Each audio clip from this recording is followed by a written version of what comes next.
Welcome everybody to another edition of the CBR Crypto Economics and Blockchain Economics Research Forum webinar series. We're very happy today to have Catherine Tucker with us from MIT.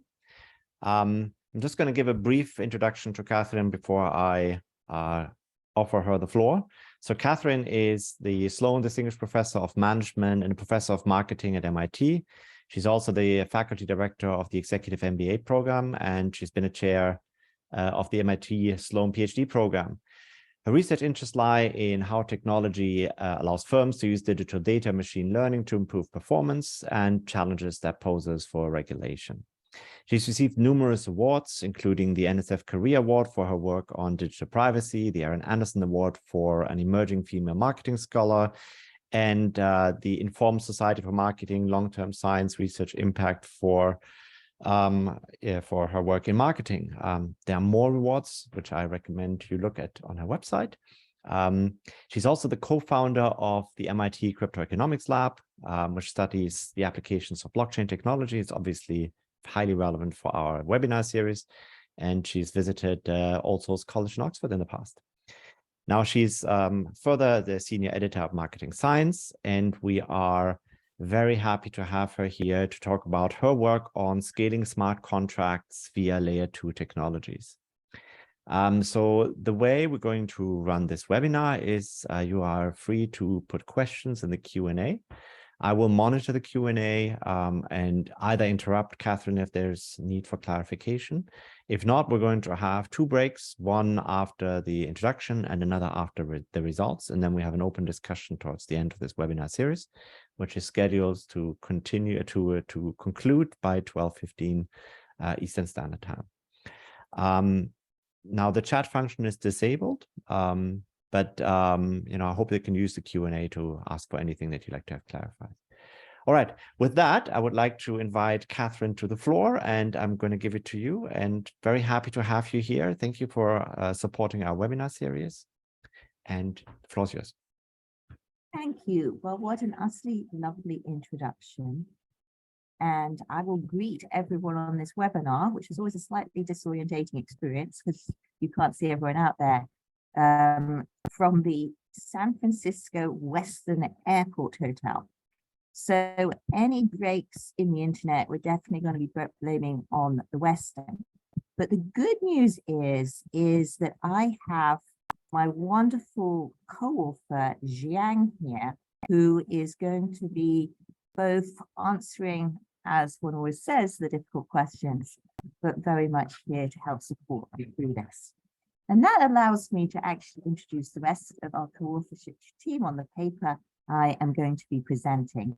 So we have Will Kong, who I know a lot of you know, we've got Jiang, and then we've got Lufeng Zhu, who is this amazing PhD student. And I say PhD student, he is so young, he's just applying to PhD programs right now. So look out for him in all your in the application files you may be looking through. But I can't give enough credit to everyone in terms of how much wonderful work they've done. So with that said, let us start off by, of course, what is the research question? What are you going to be listening to today? And what we're really asking in this paper is a big question, which is through the channel of layer 2 technologies. Do we have evidence that there will be a decentralized future in blockchain technologies, and in particular in smart contracts? So it's a very big and large question, which I want to just temper your expectations in saying we're going to be answering it through a case study, but we think that case study is informative for trying to understand this. Now, usually when I present this paper, I'm presenting to your average business school professor who really doesn't quite know what a lot of these terms are. Now, I know this is going to be different on this webinar, but let's just go through it briefly to just make sure we're all using the same language for the same thing. So this paper is going to be about smart contracts. quite honestly, that's why I got involved, because as an economist who studies technology, smart contracts just seem such an important application of the promise of blockchain. And what I always do at this point is to explain that basically a smart contract is an if-then statement. And there's an if, which states the condition that has to be fulfilled. And there's the then statement, which says what will be fulfilled if the if statement is satisfied. And at that point, I would say that I get, when I'm talking to your typical business school professor audience, there's just a huge sigh of relief, which is like, this is actually something we can understand. And so I always think that's important to do. Now, I think more important from the economics perspective is, why do we need these if-then statements built into the blockchain?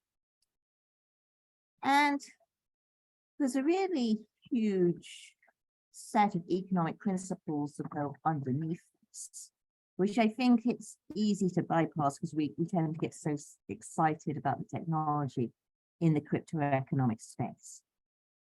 Which is that also, if you think about the economics of trust, ultimately, throughout history, we've had costly intermediaries to basically ensure that trust is fulfilled, that transactions are executed in the way that both parties were expecting. Now, the problem is that these intermediaries are costly, add transaction costs, and therefore may inhibit economic activity. So we begin to see the huge, amazing purpose of smart contracts, which is that we have all of these if-then statements on blockchains. We're going to check whether or not the if is satisfied with external data feeds, and a lot of my talk will be about those external data feeds. And then we're going to automatically execute. And when you think about it, if this technology comes to work, so many of the blockchain applications outside digital currency that we've been so excited about for so long are really going to be able to happen in the way we hope. So I've got some examples here. If you think about decentralized, autonomous organizations, for example, that seems a really good example. With that said, that's what a smart contract is. So that we're not just talking about smart contracts in this talk, we're also talking about the decentralization of smart contracts. And why is this important? Well, I've already given you a clue in that the promise of smart contracts is our transaction costs and a decentralized future. But I would also say that in general, if you look at the evolution of the internet, economics, why a lot of us got excited about crypto economics, maybe back in 2014, 15 in my case, it was really this idea that blockchain technology is a way of having the decentralized future of the internet that we were promised back in the 1990s. You remember that? And definitely didn't come to bear with Web 2.0 and the rise of very large tech platforms. And so I would say that decentralization is an important promise, and it's always been embedded in the attractiveness of the chain of technologies, or the group of technologies we're studying. Anyway, so the key thing about decentralization is, again, the idea of this smart contract, that everything's decentralized, that we don't have centralized actors akin to a large platform really making decisions for us. So let's get some data out here about smart contracts. How are they doing? I have here some data from 2015 to 2023. This is based on Ethereum, which is an obvious technology or blockchain to be doing it on. And you know what? I look at this chart and yes, I see growth, right? There's definitely growth. But does it look clearly exponential? Does it look like the growth we've seen in other hot technologies such as AI, even large language models? I would say no. Instead, what we're seeing is fits and starts, right? We also have this completely abnormalous day, which I'd love to know what happened when everyone went crazy. But I think if we took out that abnormalous day in 2023, we'd be like, okay, there's growth, but it's definitely not exponential. And so one of the things we want to be doing is saying, given that we think this is the kind of technology we should follow your typical S-curve, and where we actually really see the kind of growth we've seen in other technologies, which were imagined and thought about at the same time, well, then what might be holding it back? And various industry commentators have come up with this, I think, very sexy term, which is the blockchain trilemma. Certainly I didn't come up with it, but I admire their marketing skills in doing this. And this is the idea, which is that basically, if we want to have smart contracts, there are three things we want to do. We want to make sure that it's scalable. We want to make sure that the cost structure is correct, so that it's scalable. We're getting rid of the transaction costs, which has always wanted the execution of contracts before. We want decentralization. We don't want some central actor controlling things, because that's the promise of Web 3.0. That's what we're all excited about. But of course, because it's a smart contract and it's ultimately an if-then statement, we want security. We want the if to only be fulfilled when we're really sure and we can actually verify that data. And the argument goes in industry that you just can't have all three. Much like if you think about a home remodel, you're never going to have it to be high quality, quick, and at a low price. You basically have to choose two of these as the general wisdom. And we're going to be making the argument that actually layer 2 technologies, which are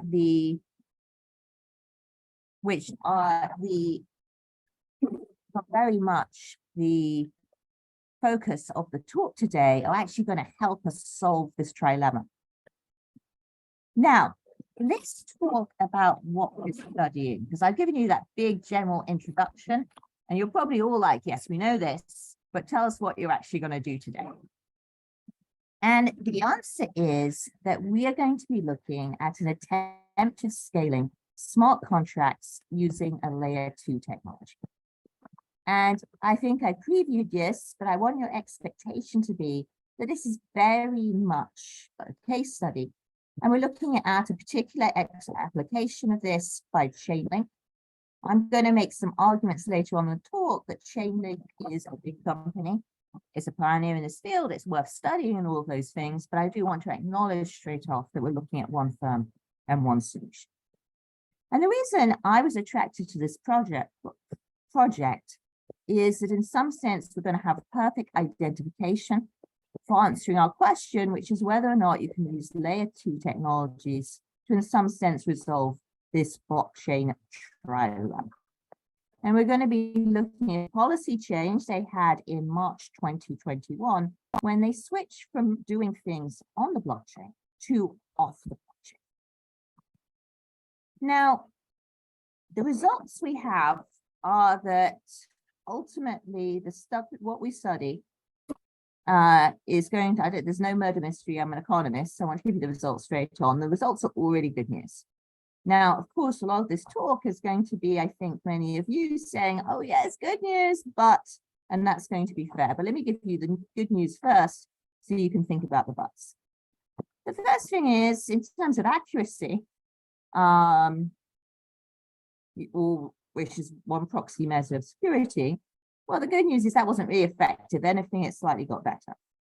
In terms of decentralization, the good news was we actually managed to get more data feed providers to be part of each if-then statement. So that was great.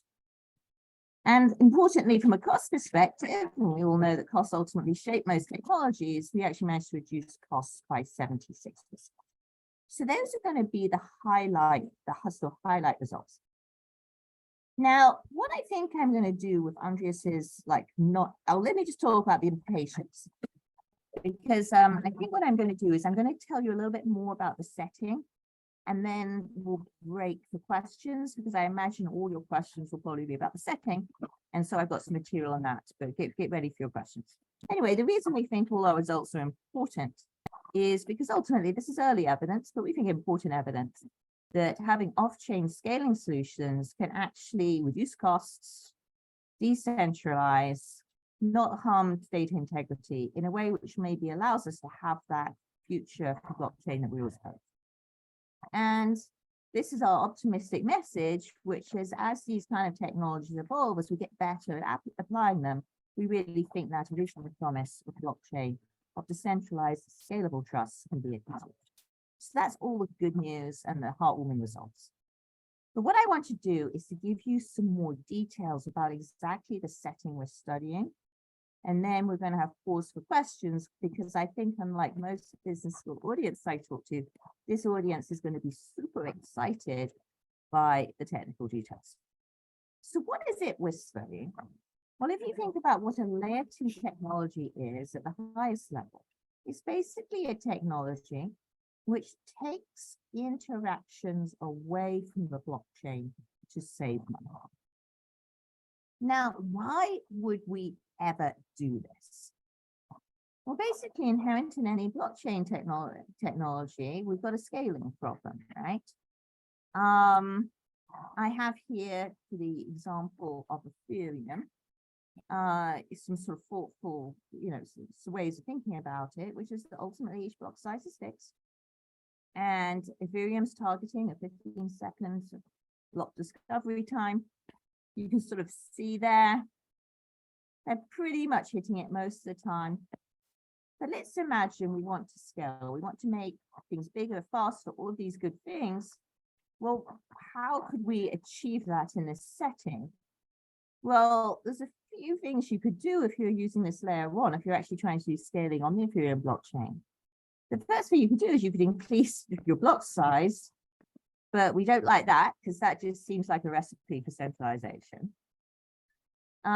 We could increase the frequency of block discovery, that is go from away from our artificial 15 seconds, maybe try and target 5 seconds, but we'd have to change the entire technology. Yes, that sounds tricky. Maybe better infrastructure, ways of redesigning smart contracts, but you'll notice that all of these are very much things which seem to have to be resolved by some kind of central planner rather than an individual agent in this environment. And so what we're going to be doing is we're really going to be focusing on the question of what an individual participant can do in order to make their interactions with the Ethereum blockchain and smart contracts more efficient. And this moves us to layer 2 solutions. And these are what are called off-chain solutions, layer 2 solutions. And the basic idea behind them is that we can solve our scalability problem by basically reducing our interaction on-chain by moving some activities off-chain. And so we have the most simple example, which just shows, I think, how simple the idea is here, is that if you think about every transaction having a cost, if I'm Alice and I have 2 separate transactions, I'm going to end up paying twice as much as if I was just had to combine those transactions into a single transaction to follow. And so it's a very, very simple idea, but it's this idea that if we can aggregate transactions in a meaningful way off-chain, then we can save a lot of gas fees, which is going to help us with. Anyway, so the key thing here and the promise of these technologies is to save on how expensive these kind of interactions are without hopefully sacrificing data. We're going to be focusing on Chainlink. And I want to be upfront here and say that my 3 co-authors all positions at Chainlink at various times. I know they all love the company. I'm the one person who hasn't had that experience. I just want to put that out there. And that they're incredibly enthusiastic about it. I'll sort of tell you, my approach to Chainlink. So Chainlink is a company which focuses on making data feeds available to smart contracts. That's their business model. Chainlink, in my opinion, as a company, loves obscure terminology. And one of the things that they do is they have a lot of terminology for things that they do. So they talk about themselves as being a decentralized Oracle network. And one of the things I made my co-authors do is to not use the term Oracle network or decentralized Oracle network, but instead call it a data feed, which is basically what they do. So I'm responsible for all the sort of dumbing down of the Chainlink language in the paper. Anyway, let me tell you a little bit more about Chainlink in case you haven't heard about them. So they're a young company. They launched in 2019. And you can sort of understand their business model by how they started off. In that basically they started off with an Ethereum US dollar price feed. And they had 3 Oracle nodes, which I call data feeds or sources of data. And in those since then, they've got almost 1,000 decentralized, they've got 1,000 decentralized Oracle networks or data feeds. They work 12 blockchains. And they supported tens of billions of dollars in smart contract value. So this is like, even though this is going to be a case study of Chainlink, I'd say they're meaningfully important in this economy. So just to give you an idea of what their activities look like over time. This is a snapshot, as you can see, from a single day, but we can see that they're very much answering an awful lot of answers or providing data feeds at various points in time over the day. So they're a big deal. So let me tell you a little bit more about their process. So obviously, if your job is to provide a data feed to a smart contract, then your biggest job in some sense is to make sure that that data is up to date, right? And so a lot of Chainlink's process is focused on making sure that the data feed is not stale. And I want you to think here of it as a data feed as being a currency pair, right? What is the right exchange rate for currencies? I always think that's the easiest way to think of a data. And indeed, that's most remittances. And so we want to have an up-to-date exchange rate. What we have is we have a lot of different data feeds or decentralized oracles submitting their answers about what that exchange rate might be to the blockchain. And then what Chainlink's job is to make sense of all these data feeds and submit a consensus as a mediator. And so what they're trying to do in terms of making sure that this is an up-to-date data feed is to make sure that this is being updated as an appropriate number of seconds, and also making sure that there's no deviation, which is worrying. So what we're really doing here, therefore, if you think about Chainlink's business model, is that we're trying to study a setting where a smart contract is needing a data feed and is trying to understand, well, once I get this data feed, should I execute? Now, what's going to be exciting about our study is we're going to be looking at 2 ways of supplying data to the smart contract. In the earliest regime, it's going to be the case that all those data providers, all those oracles, are providing their data feed to the blockchain itself. And then Chainlink's main job is to aggregate what they're doing and submit it to the smart contract. In the new policy regime we study, though, what's going to happen is that activity of data feed aggregation or decentralized Oracle network aggregation is going to happen off the blockchain. And this is going to happen through a peer-to-peer network, where what's going to happen is that we're going to have all these smart data feed providers, and one leader is going to be randomly selected who submits a consensus to the blockchain. So it's going to be a canonical example of where we're going from a world where the data feed providers, we're paying for each one of them to be submitting their answers on blockchain, to where we have a solution where we get a consensus off the blockchain and submit it.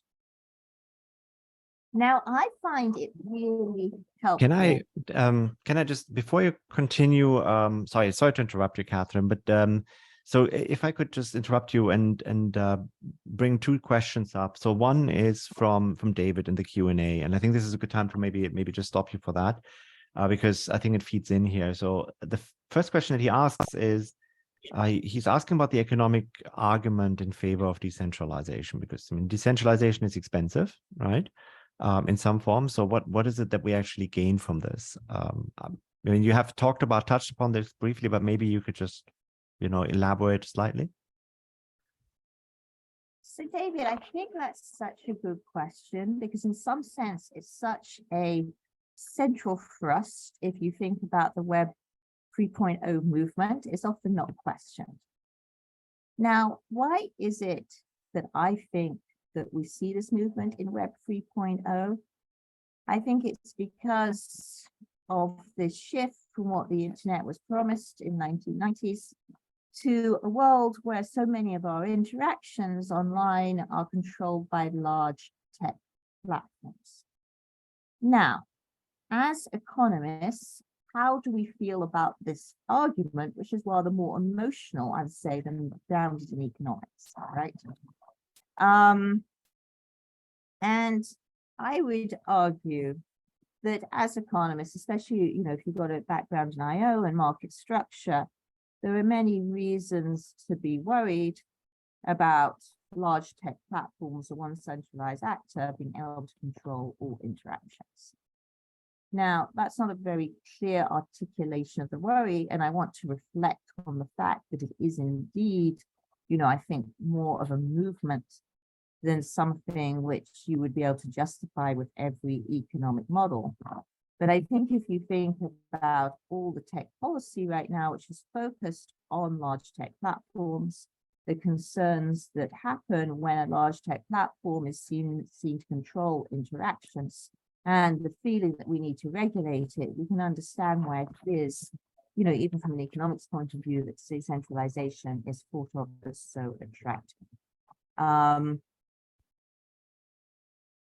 Now, I'm just rereading your question, because I gave you, I think, a very general answer, which is, and I think when we come to this, rather than just the movement and the emotion and then, the argument about large tech platforms, when I show you some of the results, especially around costs, and we think about the trade-offs regarding that in terms of scaling, maybe then we can get an even more specific answer to your question as it pertains to this particular application.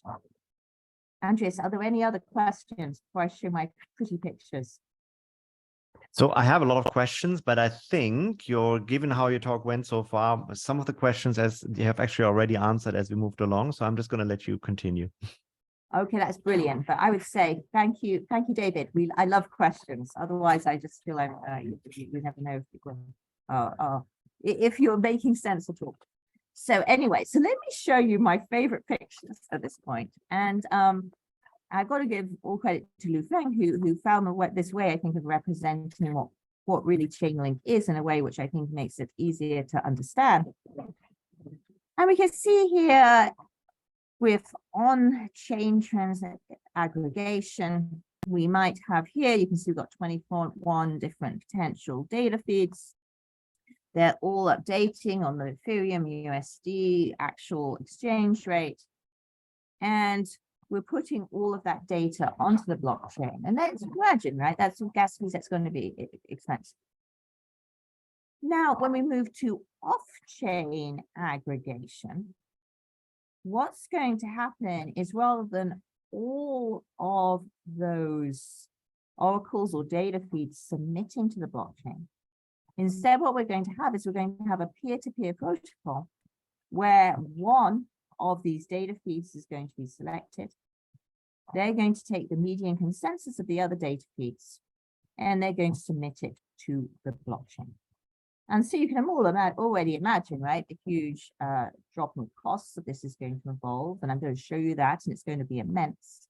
I'm also going to show you some reassuring evidence that the other things we might worry about happening don't seem to apply in terms of like a loss of data integrity or a or the case, that somehow we lose oracles along the way, we go back towards decentralized, go back towards a decentralized future. So let's talk a little bit more about what this peer-to-peer network looks like. Now I've shown you the pictures, which is that we have this decentralized oracle network, or I would call data feed network, where we've got to have this issue, the selection process, which needs to be incentive compatible, so that when that data feed provider, single one, submits to the blockchain, we can trust their data. And the way that Chainlink does it is that once the data feed is stale, the Chainlink is going to randomly submit from all of the online data feeds. And then the transmitter is going to submit all the available answers to the blockchain. And first, but having ensured that submission has been endorsed by each other. And so you can basically see it's a world where we're consolidating individual submissions of data feeds before we put them on blockchain. So that's what we're going to be studying. And now let me get to the actual data and results of our case study. Now, I told you, I've had so many reasons to get involved in this project, not only my wonderful co-authors, and the fact that I think this question about can you achieve decentralization is an inherently interesting one from the economic point of view. But the other thing that really attracted me to this setting was the promise of identification. If you're an empirical IO person like myself, a lot of blockchain studies are just really hard to do because you tend to be grappling with a lot of data, but absolutely no exogenous variation you can trust for identification. So all your results are going to be just very correlational. However, this particular time, we've stepped aside from that because I'm going to argue we pretty much have perfect identification, or as close to perfect identification, that's a bold claim, as you would tend to get in one of these settings. And why do I say that? We have this new regime, right? It's obviously something which is important for Chainlink's business model. But you can imagine how nervous you must be if you're Chainlink, right? You're trying to save costs, your business is just too expensive to scale, but you want to do it this new way, but what happens if it goes wrong? What happens if it stops working? So what Chainlink ended up doing was they decided that they would have a transition period where they would use both systems in parallel and have a horse race between them.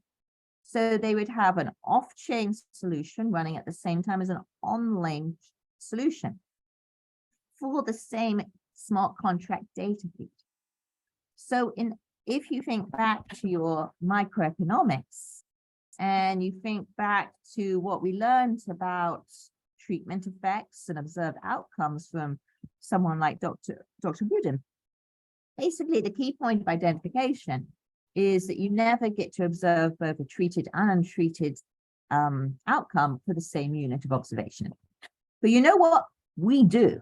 And that just seems to be the miracle to me of this paper, that because of this powerful system, we actually really have a perfect horse race network. And so what this means in terms of how our data is going to be organized is that we're going to have observations at the blockchain data feed level. And then we're going to have fixed effects at that level, which basically can control for everything else, right? All that is varying is going to be which regime that particular data feed contract is. Now, of course, this is where I think Luo Feng and particularly Xiang are going to get a lot of credit in terms of assembling all the data. And there was a lot of data involved in this. It sounds easy because my co-authors have got appointments at Chainlink. But it ended up being the case that we didn't even get most of our data from Chainlink. We've got a lot of other data, and so I think that adds really much to a lot of the integrity of the study. As we don't have data from Chainlink, I think the key which is going to tell us about these data feeds, I think the key thing I want to emphasize in terms of the data is what is going to be our source of truth, how are we going to be measuring data integrity.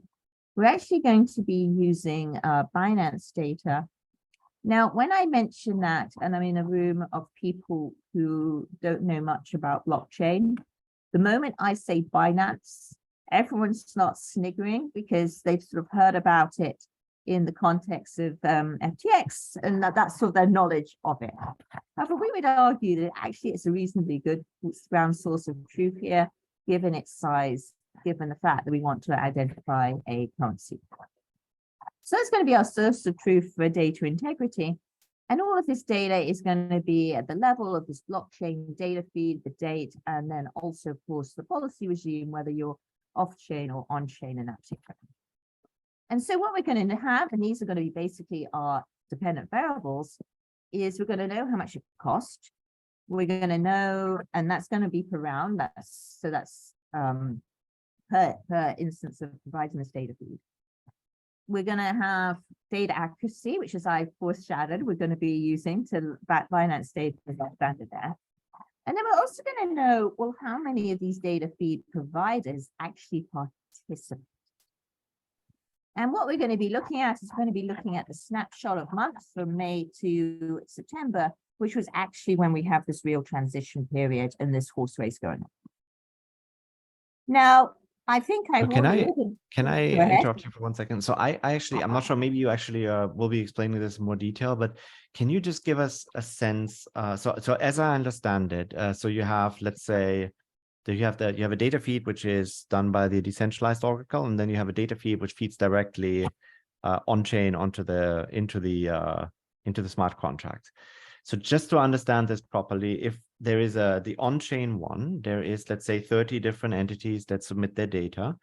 There is a cost associated. Is it with the sending of the data or with the processing of the data? Oh, and then question. And then so the second question I have then is, so because you talk about costs being associated with it, what exactly who pays what and who faces which costs? Could you maybe elaborate on that? Yes, of course. So think of this. So in terms of costs, we've got a few costs, right? And I think you're exactly right to react to this. Because of course we're going to have the Ethereum gas fees, which is one set of costs. And then we're going to have the fees we're able to pay to each provider. And what you're going to see when I show you the results is that because we're saving so much on the gas fees, we're able to incentivize more data providers because we have more money available to be able to pay them. So that's how you should be thinking about costs. But I think, I'm looking at my slide, and fee per round doesn't make it clear that there are these two sources of costs. Can I ask, so who pays the gas fee in which case?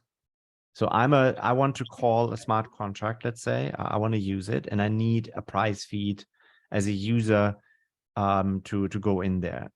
So now who pays the gas fee, and what kind of gas fees accrue for a transaction? Well, maybe if I get onto my summary statistics, I can give you sort of an idea of the order of magnitude. And this is going to give you, in some sense, when I show you these summary statistics, they're basically my results. I'm going to torch them with regressions, but they basically tell you everything that you should be sort of, they basically give you an idea of the orders of magnitude we're talking about. And so what you can see here is what we're calling the operating fee, and the operating fee is from Chainlink's perspective. I should be clear here when I'm talking about that. We're sort of saying, well, how much is Chainlink able to save in providing the service? But what you're seeing is we've got this cost shift, which is ultimately going to allow them to incentivize more data feed providers to be able to come in. And so think of that as allowing you to think about those two buckets of costs. Now, Jiang, I'm just going to mention, I don't know if you've seen this, the Q&A is going crazy. We got to the bit that people are excited about. So if you want to take on some of the more technical questions, that would be just wonderful. Sure. Sounds good. I'm just seeing them, looking at them right now.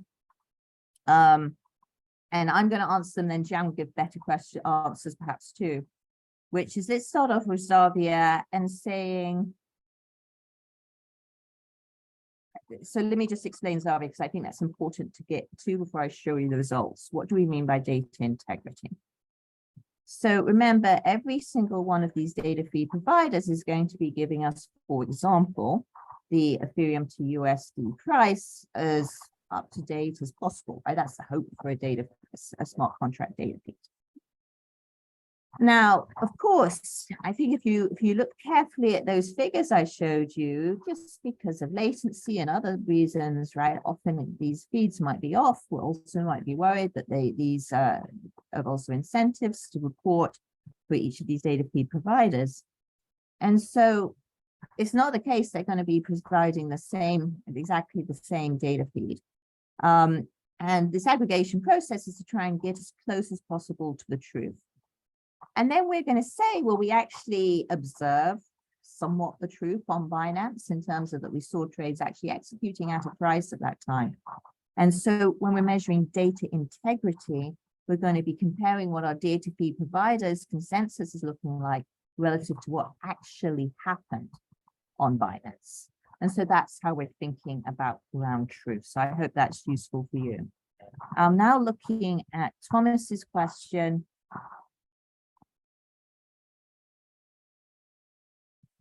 Okay, so Thomas is worried, and I think you should be worried, Thomas. I'll just restate Thomas's question for the audience.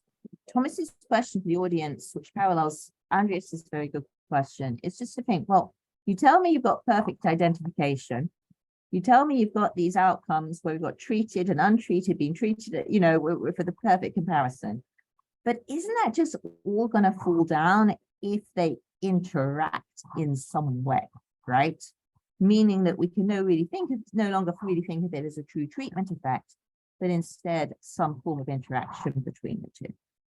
And the answer is to reassure you that no, it was set up in a way that didn't happen. Chain, you know, in particular, I think you'd have to worry about incentives and distortions of the oracles or the data feed providers. And it was very much set up potentially to make sure that the parallel systems would not interact. But maybe this is somewhere where Zhang's actually, who's helping run this, will be able to give some more reassuring information on that point. So with that said, I got distracted by those questions, which are good ones. Now, I want to be clear. I have these summary statistics. I have this parallel horse race experiment. Basically, everything I'm going to show you in regression form is in these summary statistics. Not much is going to change. But nonetheless, I'm an economist, so I want to make sure. Wait. Sorry. Then I have a question too. Actually, so Fahad and I have been chatting about this. So here's the question. If you go back to your summary statistic, you're looking at the deviations from the price, looking at Binance's price, and so fair enough, the deviation is small.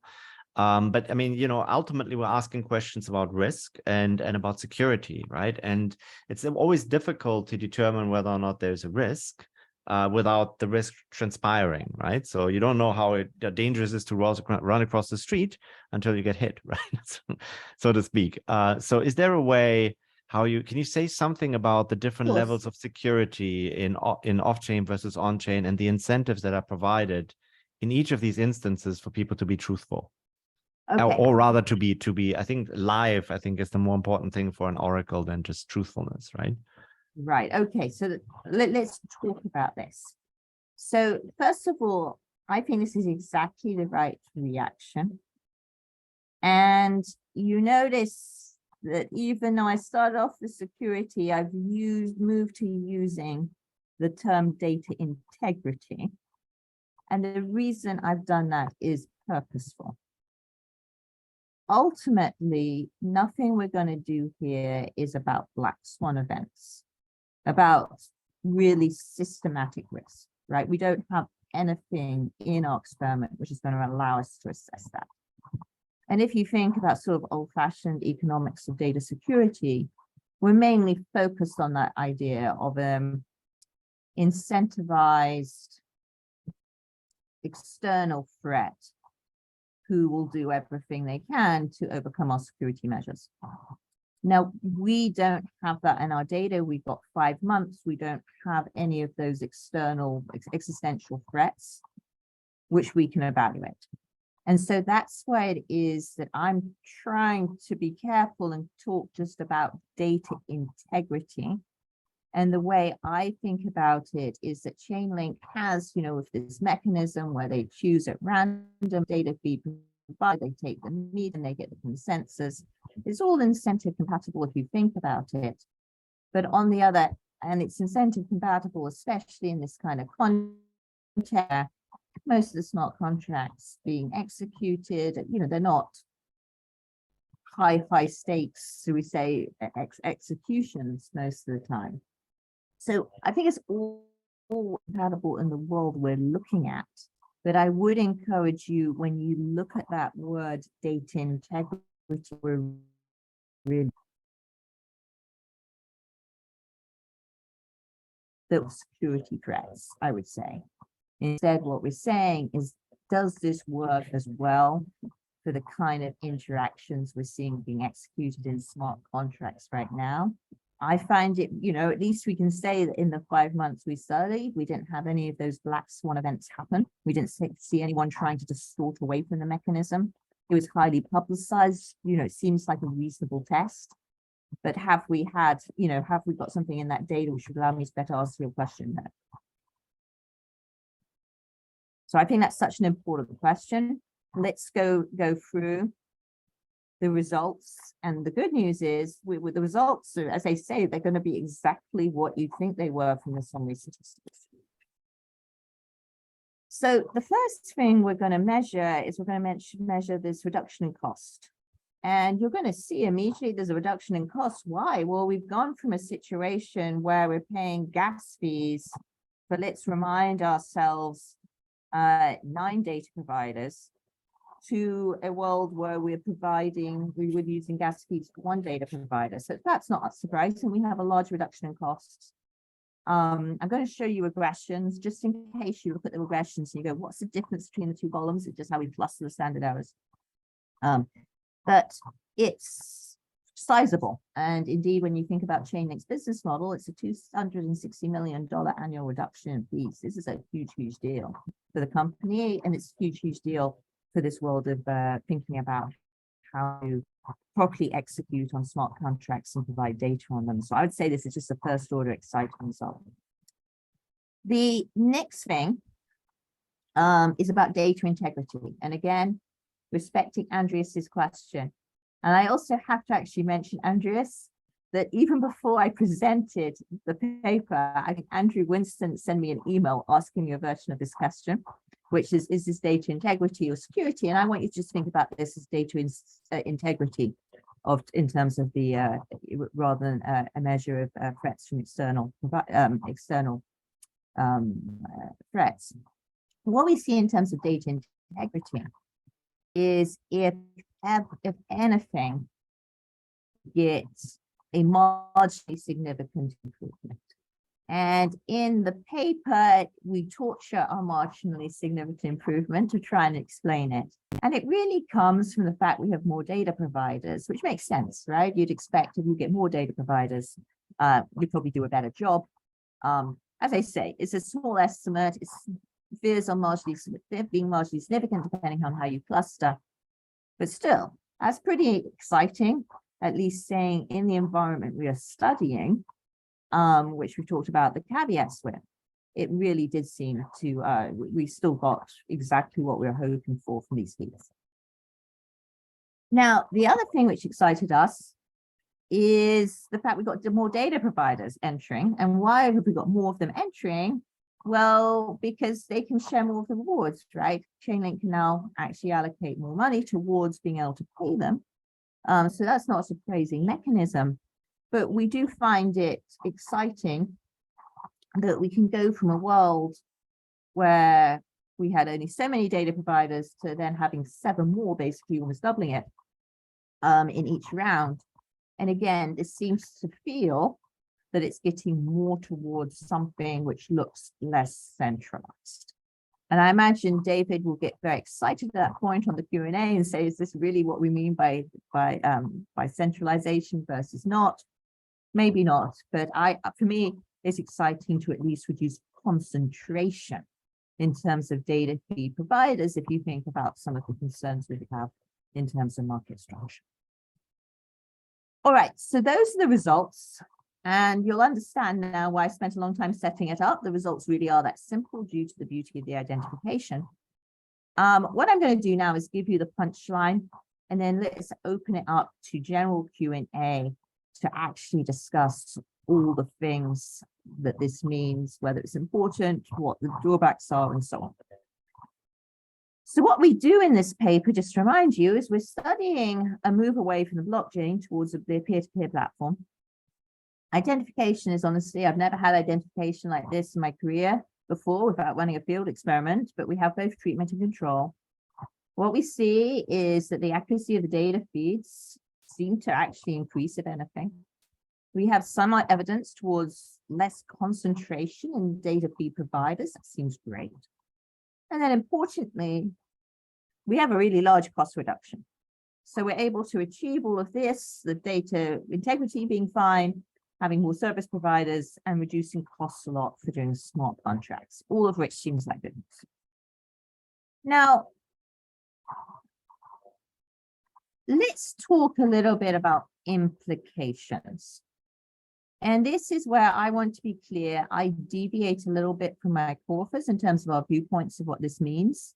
And so I'm also hoping that Zhang will join in and give you sort of a more optimistic, I think a completely optimistic view, which is that we've got some great evidence here that if we go off chain with a scaling solution, we're able to do great stuff. And it seems to be, if you think about that huge amount of money I just talked about, $260 million, it seems to be an obvious future of smart contracts. And so one way of reading the results is that ultimately, maybe we can achieve that promise of blockchain. Maybe we can get rid of that blockchain trilemma. But my big but is, and I think it's been echoed in Andreas's question about really what we mean by data integrity here, is that we're achieving this by moving things off chain, right?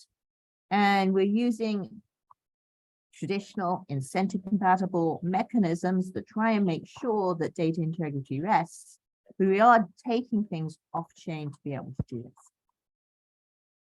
Now, the way I think about it then, so that sounded a bit negative, but then I thought about it more positively, which is this, is that ultimately, if you think about any technology, then what we know in the long-standing economics of technology literature is that they can only really develop when we have complementary technologies to enhance it. So if you think, for example, about stories of electricity and the profound effect it had on our GDP figures, they only came about once we had complementary technologies in factories which allowed the electrification of machinery.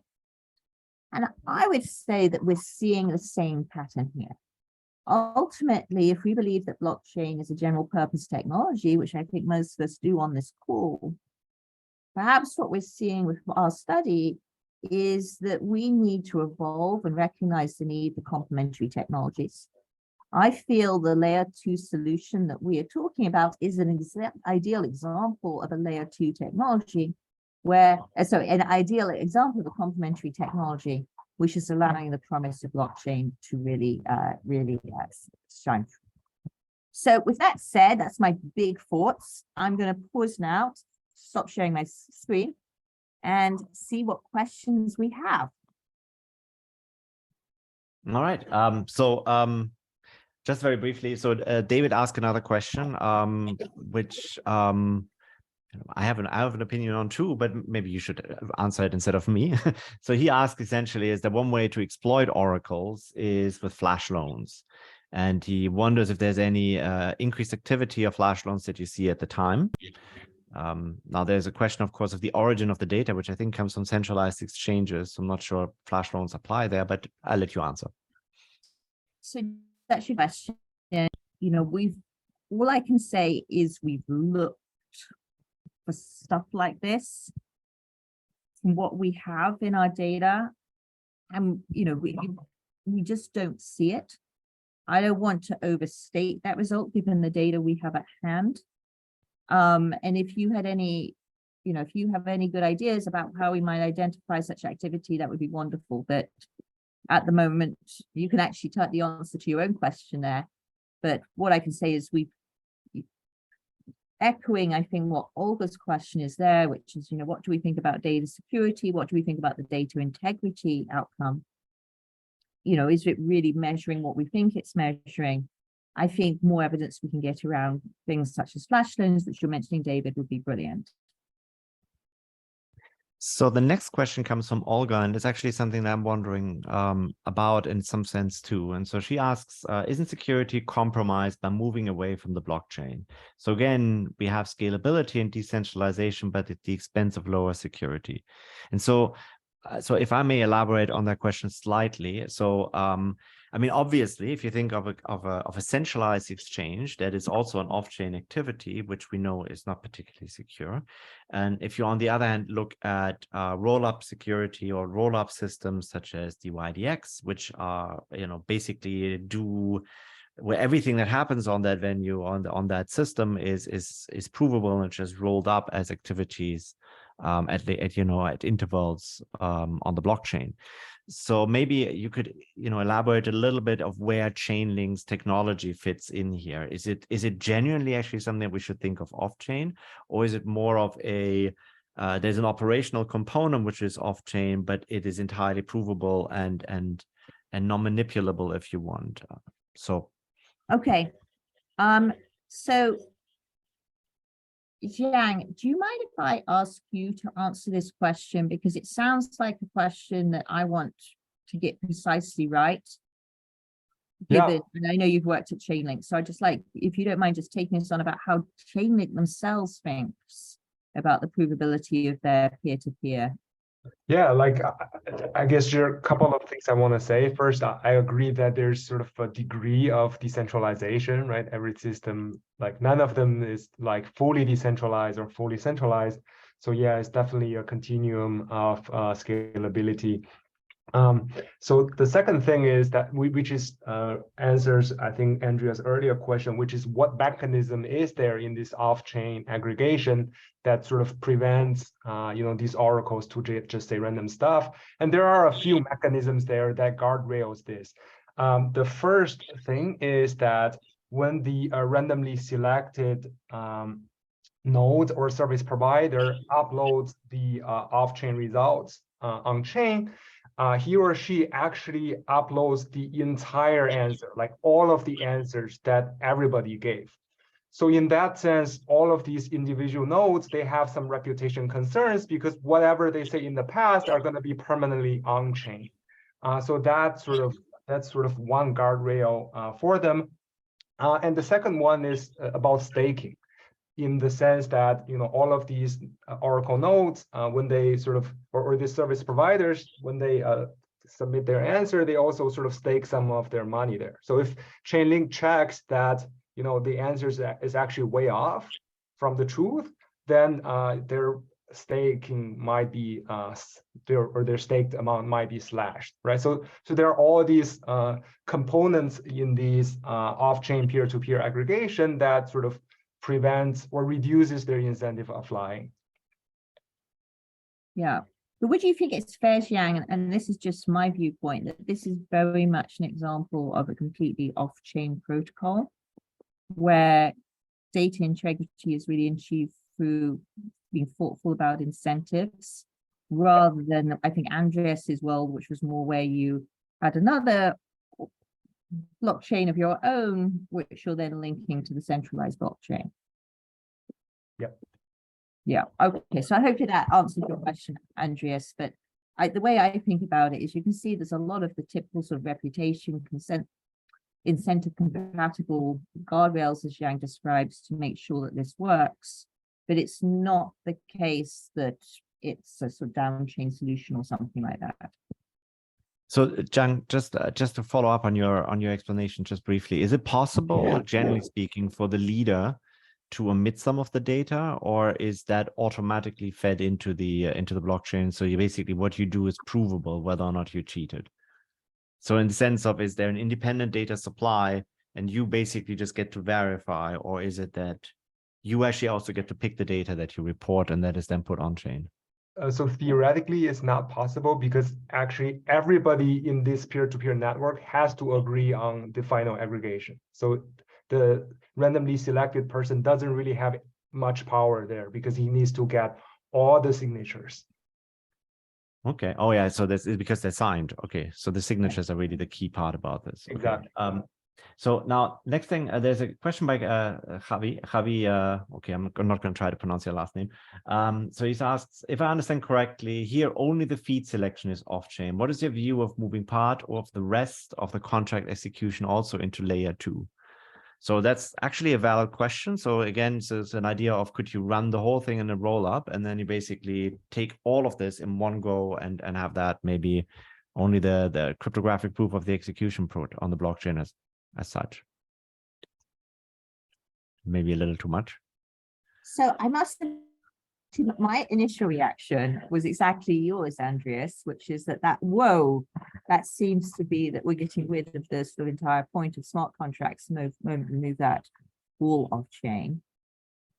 But then again, is it the case that if we are thinking of something which looked more like micropayments where it's low stakes enough, maybe we are overreacting?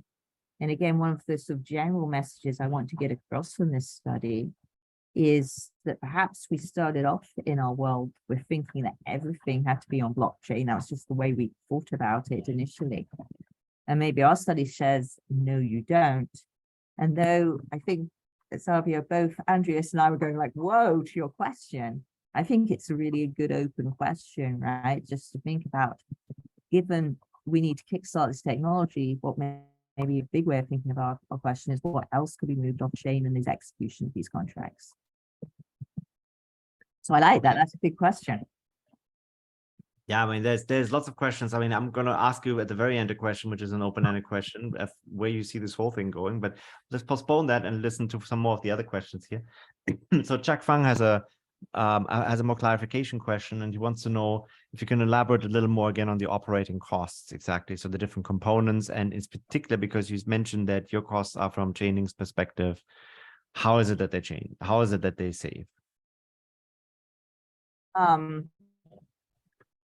So I'm actually going to pass that one to Jiang just to make sure I get that right. So Jiang, you go ahead. Yeah, sure. I think like Catherine said, the operating cost is really from the perspective of Chainlink.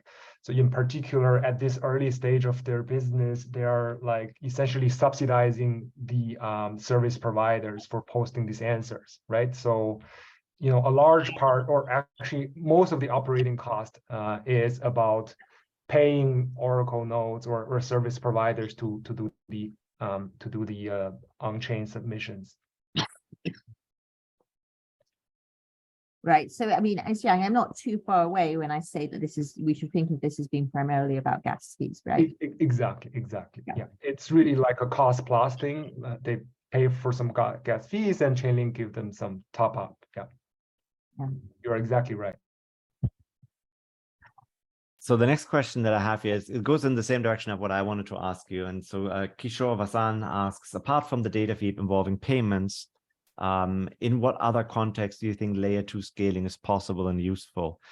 And maybe then I can tag on my part is, where do you see this all going? Is this the future? What other parts? So will say, for instance, something like the Ethereum blockchain become more of a ultimate settlement layer, and we're moving lots of other things offline as we get more and more comfortable with the workings of these layer 2 solutions? Where do you see this going? All right, so I love this question, and I'll tell you my journey, I'm afraid, as an answer to this question. So when Jiang asked me to get involved with this project, I was just so excited we were studying smart contracts, because, you know, since we founded the Crypto Economics Lab in 2014 at MIT, we had been basically trying to distinguish ourselves between, you know, the researchers at the Digital Currency Initiative at MIT, and that we were saying that blockchain is a broader technology than just digital currency. And so I was really, really excited. And then I discovered that smart contracts still meant digital currency pairs. And at that point, I was like, okay, that's disappointing, because I hoped we were going to be studying, some kind of broader sentiment, broader set of smart contracts. So I think the real answer to your question about where this is going really comes back to the fundamental use case of how we can actually execute smart contracts for things outside the digital currency realm. And I know a lot of us have been talking about this. Andreas, I don't know how long you've been talking about this, but maybe 7 years, a long time, right? We've been excited about smart contracts being used for other interactions. And so I think my answer is, my hope is this layer 2 technology will allow us to perhaps use smart contracts more broadly, allow it to scale, allow it to be used for micropayments. Imagine all the things we could do online involving small amounts of money, and all the things which require small amounts of trust to execute, all of these things that we've hoped for a long time to happen from smart contracts. And that's why I'm excited about our results. But I think at the moment, to be honest, just because of the state of use of smart contracts at the moment, our application is limited to just the digital currency pairs. Jiang, do you have anything to say about this big question? Yeah, no, I think it's a fantastic question, and I completely agree with your answer, Catherine, that most of the time, most of the data feed that we see are or the scaling solutions are about these currency exchanges. So another interesting case that Catherine and I were thinking about is actually decentralized voting. So we were a few days, a few weeks back, discussing this thing at a Decentraland, which is sort of how do you call it, like a Web3 property ecosystem where you can buy digital properties. So there, it turns out that all of their voting decisions or individual votes, they were taken off the blockchain and did it in a second layer off-chain thing called Snapshot. So I think that's sort of another use case that we have been seeing, which is more about decentralized governance and autonomous organization. So that's something that I think Catherine and I are sort of thinking about to look at in the future. Yeah, I think it's a great answer. If I may add something to that is, so I see a blockchain as a value management technology, and not everything that is value has a price or can be denominated in dollars. And I think there's a lot of applications that we've not explored where we use a blockchain for our value and valuable items or valuable things, identity and the like. And we don't need to have everything associated with the trade, right? With a money exchange. Now, I don't see any more questions on the Q&A, and that actually gives me a very nice segue into what's coming next week, where we will be on in 2 weeks, actually. Sorry, there's a symposium. For those of you who don't know, a webinar is a single person presenting. A symposium is where we have multiple talks in one. This will take place on March 16 at the usual time, and it will be about the regulation of digital assets. Now, this one is a little different in the sense of it's actually not papers, but it's actually going to be a panel where we're discussing a very topical topic of digital regulation of digital assets. And I hope in some sense people will also recognize the fact that not everything is an investment contract that lives on the blockchain, and this is not the only use case of it. With that, oh, now Jake has a question. Do you have a blockchain CBDC? I think I'm going to punt that question to something else later. I just said, actually, I think that's going to be answered next week, right? Yeah, that's right, exactly. Well, in 2 weeks from now, but yes. Study may not, is unfortunately, though interesting, probably not the central regulatory question there. Yeah. Okay, so Fahad put the link to the registration in the chat for those of you who want to do it. with this, I want to thank you, Catherine, again, and Jiang, also for your time and for your expertise. I really appreciate the session. I learned something new here. Great results, and a particular empirical tool. This is something which is unheard of. So good for you to have found that one. And I wish you all the best, and thank you again. Thank you for being such an appreciative audience, everyone, and joining us today. Bye-bye then.